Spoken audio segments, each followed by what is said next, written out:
My dear friends, after 60 years of living, after everything you have carried, everything you have given, and everything you have survived, there is something I wish to ask you today. A gentle question, an honest one. Have you ever finished a phone call, closed the door behind a visitor, or walked away from a long conversation and felt completely empty? Not tired from activity, not tired from doing something meaningful, but drained, as if something invisible had been slowly taken from you and you could not quite explain what or how or why. If you have felt this, and I believe many of you have, then this teaching is for you. The Buddha, more than 2,500 years ago, looked deeply into the nature of human relationships. He saw clearly what we today are still learning, that not every person who calls themselves our friend is truly our friend, and that some of the greatest suffering in a human life does not come from enemies. It comes from people we have trusted, people we have loved, people we have given our precious years to. In the ancient Sigalovada Sutta, one of the most practical and beautiful teachings in the entire Pali Canon, the Buddha spoke directly about friendship. He described 4 kinds of false friends and 4 kinds of true friends, with the clarity and compassion of someone who understood the human heart completely. Today I wish to offer you a teaching drawn from this ancient wisdom, adapted for the life you are living right now, at this very stage of your journey. We will look at 5 types of friends. I place that word gently in quotation marks, who may be slowly draining your life, your energy, and your peace. There are 5 of them, and I will say this now. The 5th one surprises most people. Please stay with me until we reach it. Let us begin. Before we name these 5 types, I want to offer something important, something I need you to hold in your heart as we speak. This teaching is not about anger. It is not about judgment. It is not about cutting people off with coldness or looking at the people in your life with suspicion. The Buddha never taught that way. This teaching is about wisdom, and wisdom in the Buddhist understanding is simply the ability to see things clearly, to see them as they actually are, not as we wish them to be, not as habit or fear or loneliness has taught us to see them. After 60 years of life, you have earned something remarkable. You have earned the right to be more selective with your time, with your attention, with the precious, irreplaceable energy of your remaining years. The great teacher Ajahn Chah once said, "If you let go a little, you will have a little peace. If you let go a lot, you will have a lot of peace." Today, we begin the process of letting go, wisely, compassionately, and without guilt. Are you ready? Then let us meet these 5. The first type of false friend the Buddha described in the Sigalovada Sutta is what he called the one who only speaks sweet words.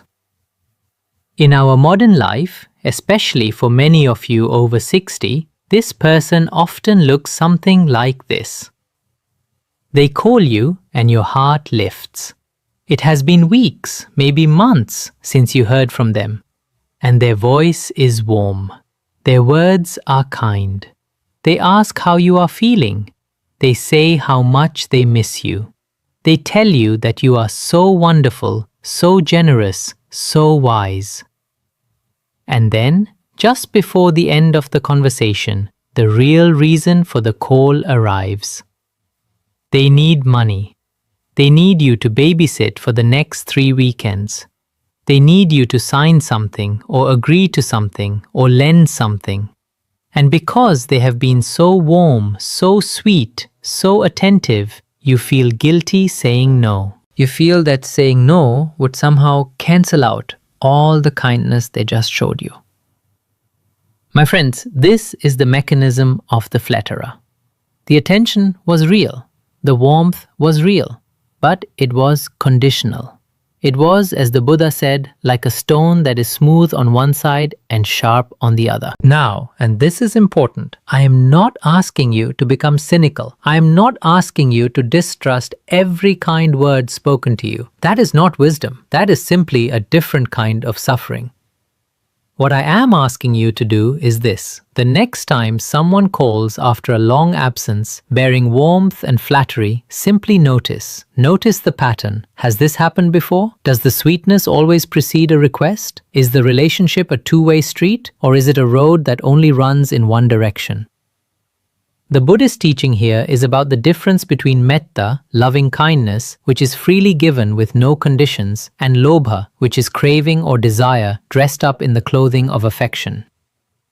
True love does not keep score, but it also does not require you to be endlessly available, endlessly helpful, and endlessly accommodating while receiving nothing in return. Here is a small practice I offer you. The next time you are about to agree to help someone, especially after they have been unusually sweet, pause for just one breath, one conscious breath, and ask yourself quietly, am I saying yes because I genuinely want to help, or am I saying yes because I am afraid of disappointing them?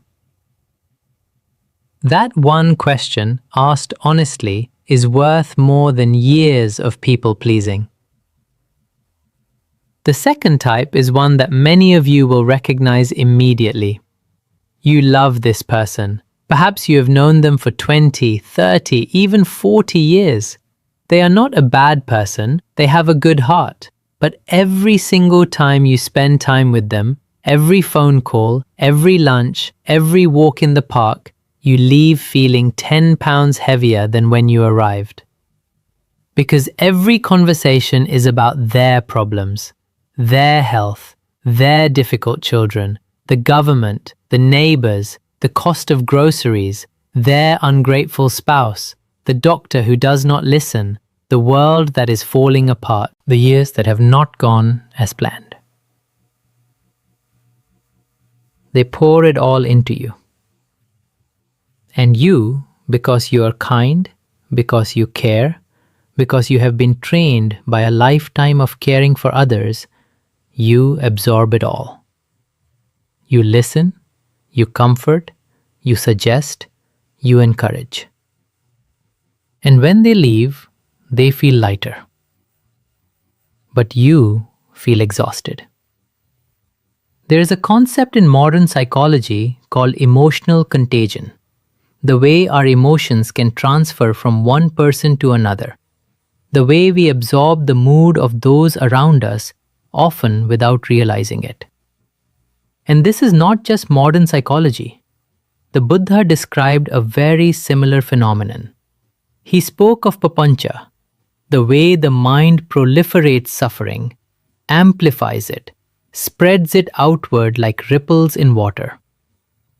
When we spend prolonged time with someone in a state of constant complaint, we do not merely hear their suffering. We begin to absorb it. Our own mind begins to turn toward pessimism, toward heaviness, toward the belief that life is fundamentally difficult and disappointing. And here is the cruelest part. Your compassion makes you vulnerable. The kinder you are, the more you absorb. The more you care, the more they pour in. Now, I want to be very careful here because the teaching of the Buddha is always a teaching of compassion, never of coldness.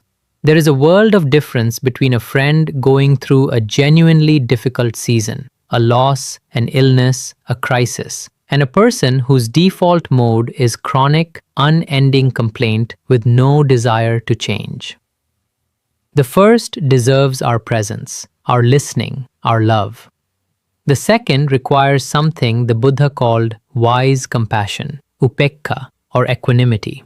Compassion with boundaries. Compassion that does not destroy the one who offers it.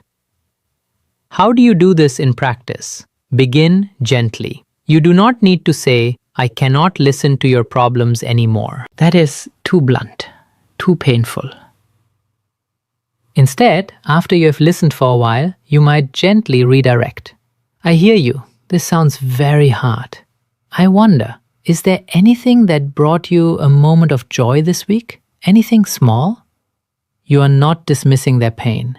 You are refusing to live only inside it. And if the redirect does not work, if they return immediately to complaint, as chronic complainers often do, it is perfectly wise, perfectly compassionate, and perfectly acceptable to say, I need to go now, but I am thinking of you. You are allowed to set a timer on grief that is not your own. The third type is more subtle and in some ways more painful because it often hides behind the mask of friendship so effectively that you do not notice the wound until much later. You know this person. When you share good news, they have better news. When you describe a difficulty, they have had it harder. When you mention your grandchild's accomplishment, somehow their grandchild has done something more impressive. When you lose 5 pounds, they lost 10. When you traveled somewhere beautiful, they have already been there, and it was even more beautiful when they went. Every conversation is a subtle competition, and you always seem to lose. In Buddhism, this pattern is rooted in what is called mana, one of the 10 fetters that bind us to suffering. Mana is often translated as pride or conceit, but it is more nuanced than that. It is the constant, restless need to measure oneself against others, to be above, equal to, or superior to everyone around you. It is the mind that cannot rest, cannot simply be present, because it is always keeping score. And here is what makes the competitor especially difficult to recognize and especially draining. They are not always aware of what they are doing. Many competitive friends are not malicious. They are insecure. They are carrying their own deep wounds, perhaps years of feeling unseen, undervalued, overlooked. Their need to one-up you is not really about you at all. It is the cry of a heart that has never felt truly enough. That understanding is important. It allows you to feel compassion for them without continuing to be harmed by them. But here is the real danger of spending too much time with the competitor, especially after 60. At this stage of life, what you need most is inner validation. You need to feel that your experiences matter, that your joys are real, that your losses are worthy of acknowledgement. When you share your life repeatedly with someone who deflects your stories back toward themselves, you begin, slowly, to stop sharing. You begin to shrink. You begin to feel that your life is somehow less than, less interesting, less significant, less worth mentioning. And that is a spiritual injury. The Buddhist antidote to competition is the practice of mudita, sympathetic joy, or as it is sometimes translated, appreciative joy. This is the capacity to feel genuinely happy about another person's happiness, to celebrate someone else's victory as if it were your own. It is considered one of the 4 sublime states in Theravada Buddhism, and it is, frankly, quite rare in the world. If your friend is deeply competitive, you cannot force mudita upon them, but you can cultivate it in yourself, and you can choose to spend more of your precious time with people who are also practicing it. People who, when you share your joy, reflect it back to you and say, simply, "That is wonderful. Tell me more." This one I speak about with special tenderness, because I have seen it cause so much quiet suffering. The dream killer does not look dangerous. In fact, they often look very much like a caring friend. They speak in the language of concern, of practicality, of looking out for you. At your age, are you sure that's a good idea? Don't you think you should just rest and enjoy what you have? Be realistic. That ship has sailed. You've worked hard enough. Why take on something new? Every time you dare to mention something you still want to do, a trip you want to take, a class you want to attend, a book you want to write, a garden you want to plant, a relationship you want to begin. The dream killer is there with a gentle hand on your shoulder and a quiet, firm reminder that you are old, and old people do not do things like that. Now, in American culture, and I say this with great respect and also with great concern, there is an enormous amount of unconscious ageism. The message that human beings past a certain age are meant to step aside, to become passive, to shrink into the background and wait quietly for the end. This message is everywhere, in media, in medicine, in the way families sometimes talk about their elders. And when a so-called friend reinforces this message, they are not merely being unhelpful, they are participating in a form of spiritual violence. The Buddha walked this earth until the age of 80. He taught, he traveled, he engaged with kings and farmers and children and scholars until nearly the very end of his life. He did not retire from wisdom at 65. There was no stage of his life at which he declared, "I am too old now, I will simply wait."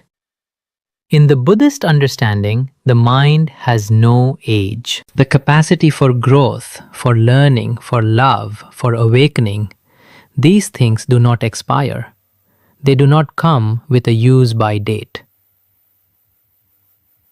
I want to offer you something today, a small practice. After this video, I would like you to find a piece of paper or the Notes app on your phone, wherever you like, and write down 3 things. 3 things you still want to do. Not things you think are realistic.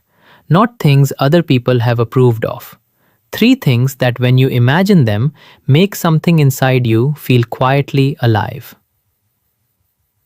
Now look at that list and ask yourself honestly, who in your life, when you share these things, says, "Tell me more, how can I support that?" And who in your life says, "Are you sure that's wise?" That comparison will tell you a great deal. I promised you at the beginning that the 5th type would surprise you. Are you ready? The 5th type of friend who may be slowly draining your life is the voice inside your own mind. Now, please stay with me. Do not dismiss this too quickly, because I believe this is the most important thing I will say today. Many of us, by the time we reach 60 or 70 years of age, have accumulated a collection of inner voices. Voices that have been with us for so long that we have stopped noticing them. Voices that sound, after all these years, remarkably like our own thoughts. I cannot leave this friendship. We have been friends for 30 years. It would be cruel. If I say no, they will leave, and then I will be truly alone. Who am I to deserve better than this?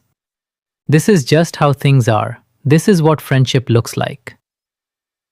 These voices, these quiet, familiar, insistent voices, are what keep us tethered to relationships that have long since stopped nourishing us.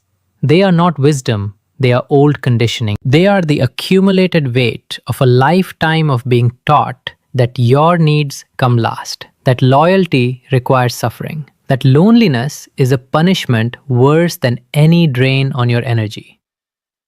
In Buddhist teaching, this is the work of atta, the false self, the ego construct that clings to familiarity, because familiarity feels safe even when it is not. The Buddha taught that much of our suffering comes not from what is happening to us, but from our resistance to seeing clearly what is happening to us. And I want to say something very gently but very directly about loneliness, because I know it is the thing that keeps many seniors in draining relationships long after wisdom would suggest a different path. Loneliness is real. The fear of being alone, especially at this stage of life, is one of the most powerful forces a human being can experience. I do not dismiss it. I honor it. The research is clear. Social connection matters deeply to health, to vitality, to well-being. But there is a profound difference between loneliness and solitude. Loneliness is the pain of unwanted aloneness. Solitude is the nourishment of chosen stillness. And one of the great gifts that can come with this stage of life, if we are willing to accept it, is the discovery that we are never truly alone when we are at peace with ourselves. The ghost friend. This inner voice that keeps you small, that keeps you in draining relationships, that whispers, "You cannot do better than this." This is the one that requires our deepest attention. Not anger, not rejection, attention, compassion. The same wise compassion we would offer a suffering friend. And so I offer you right now a brief meditation. It takes only 3 minutes. You can do it with me. If you are able, allow your eyes to close gently. Place one hand over your heart. Take one slow breath in through the nose and release it slowly through the mouth. And again, breathe in and release. Now, in the quiet space behind your eyes, I want you to imagine a figure standing before you. This figure is you, but it is the wisest version of you. The version that has walked through every difficulty of your life and arrived here, still breathing, still capable of love. This version of you looks at you with complete kindness. No judgment, no disappointment, only warmth. And this wise version of you says, quietly but clearly, "You are allowed to rest now. Not the rest of giving up, but the rest of knowing your own worth. You are allowed to choose peace. You are allowed to let go of what no longer serves you. You are allowed to be surrounded by people who see you clearly and love what they see." Take one more breath. And when you are ready, gently open your eyes. You have just spent 3 minutes in the company of your truest, most reliable friend. May you return to that friendship often. My dear friends, let us take a moment together before we part. We have met 5 types of friends today. The flatterer, who takes your generosity and returns only sweetness. The complainer, who pours their suffering into you without limit. The competitor, who cannot let your joys simply be yours. The dream killer, who wraps discouragement in the language of care. And the ghost friend, the inner voice that has been keeping you smaller than you deserve to be. I want to be clear, recognizing these patterns is not an act of cruelty. It is not coldness. It is not the abandonment of love. It is wisdom. And wisdom, in the Buddhist tradition, is inseparable from compassion. You cannot truly love another person well if you are running on empty. You cannot offer genuine kindness from a place of depletion. The flight attendant tells you to put on your own oxygen mask first, not because your life is worth more than the person beside you, but because a person without oxygen cannot help anyone.